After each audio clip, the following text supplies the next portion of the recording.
औज़ुबिल्लाहिमिनश्शैतानिर्रजीम बिस्मिल्लाहिर्रहमानिर्रहीम अस्सलामु अलैकुम वरहमतुल्लाहि वबरकातुहू। How is it possible to celebrate independence but forget its founder? So today the topic of my speech is Kite's story, our identity.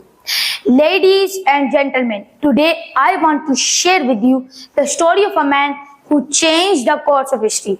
A man who gave us our identity, a man who is the founder of our nation, Muhammad Ali Jinnah, our Quaid-e-Azam.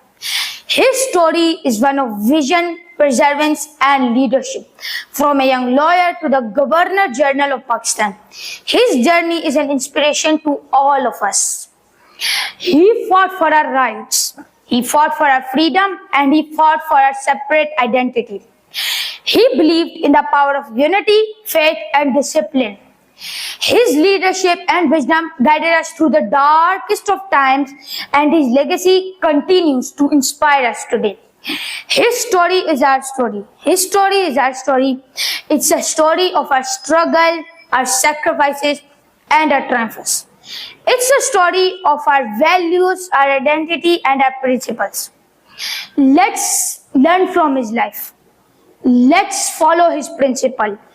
Let's make him proud. Let us work together to build a Pakistan that is just equitable and prosperous to all. Let us never forget our identity, our heritage and our history. Long live Quaid-e-Azam, long live Pakistan. Thank you.